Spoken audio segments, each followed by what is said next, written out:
there, and I was like, great, this kid's gonna be like 21 years old. It's not gonna be as an appealing case. And you know, the facts go stale, evidence goes stale, country conditions change, laws change. It's hard to keep a claim like timely when you're waiting like 3+ years to have your case heard.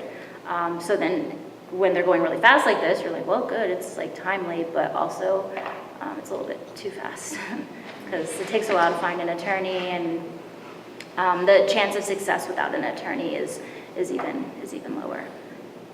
Because sometimes the clients, they don't even understand what they have been through. So when you talk to them, it's like, oh yeah, that happened. They are telling you the story, but they are missing so many things because they don't understand that this is wrong. They don't understand that that will help their case.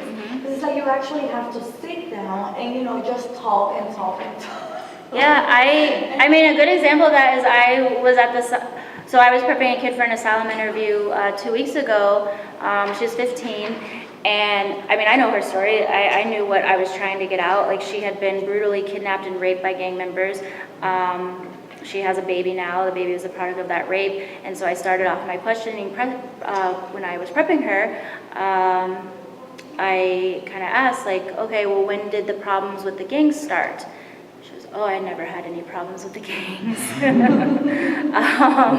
I was like, well, what did you describe what you went through as a problem? So if you didn't have an attorney there to prep you and lead you through that, and an officer just asks you, oh, when did problems with the gangs start? Did you have any problems with the gangs? And the person says, oh, I didn't have any problems, but then they've suffered this like terrible thing. Like, how the officer's not going to be like, hold on, like, I think there might be more to this, and like pry into it. They're just going to be like, take it at face value and be like, you said there was no problems. Because they don't understand. They don't know that for them it's normal to experience these things, because everybody's going through the same thing. Right.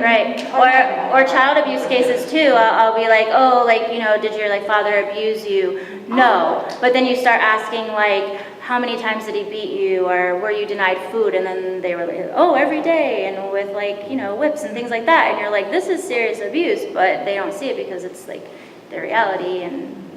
But if you don't say, like, I was abused, you're not going to win that case. I was just telling my friend Casey the other day that where we come from, like, to talk about mental health, it's like taboo. You don't talk about that. So everyone learns how to suppress their feelings, and, like, what you think is happening to the neighbor is like, oh, well, that's normal. You know, it's getting at people every now and then. And when you come here, they ask these questions, and it's like, well, it's not a problem, but when you grow and learn, and actually it's a trauma that you learn how to suppress, and sometimes it's harder. You know, or they like disassociate. Like there's all these reports from experts. Like, if you're going through something traumatic like a rape, like you'll just leave your body, and so you really don't remember a lot of details, and you might not seem credible, but it's because it's like a survival coping mechanism. And unless you're in like therapy, which a lot of our clients, they don't, like you said, there's the stigma. And even if they didn't have the stigma, to get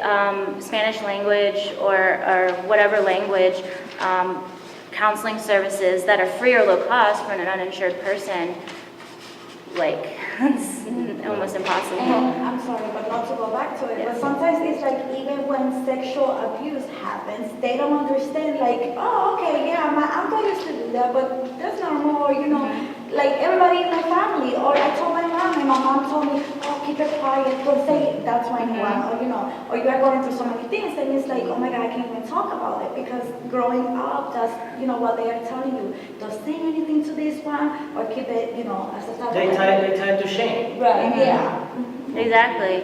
And even when it happens, or it's even worse with the like the teen boys, because they want to be like very macho and they don't want to admit. So if they've suffered any sexual abuse, it's even harder to get it out of them because they're trying to keep up appearances. Yeah, exactly. It's rough. We are running out of time. Sure. I think we have time for one more question if anybody has a pressing question.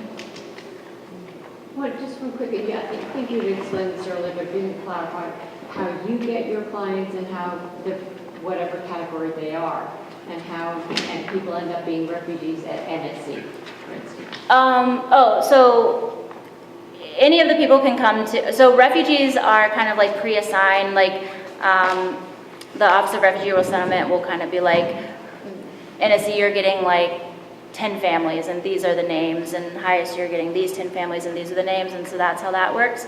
But if someone's like already here and they're seeking services, essentially the services are the same. Like we at HIAS have a specialization in immigrant youth that Nationalized Service Center might not have, so perhaps we'll get more immigrant youth cases than they do, or if like an immigrant youth walks into their door, they might say, you know what, we have a lot of cases, we gotta like draw the line somewhere, we're gonna like refer you over to HIAS, versus like they have maybe a stronger human trafficking team, so maybe more human trafficking victims are referred to them, or if we intake someone and we identify it as, say, like human trafficking, we might be like, you know what, National Service Center has the funding and the program for that, so we're going to send you over. But essentially our two offices are the same. I think at this point, we've fluctuated, but at this point, HIAS is staff-wise a larger organization, but National Service Center also does the same work, and they do great work and great attorneys,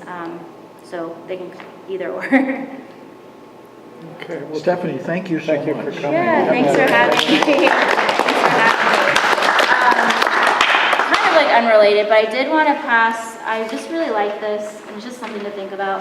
I just want to pass around this, I guess it would be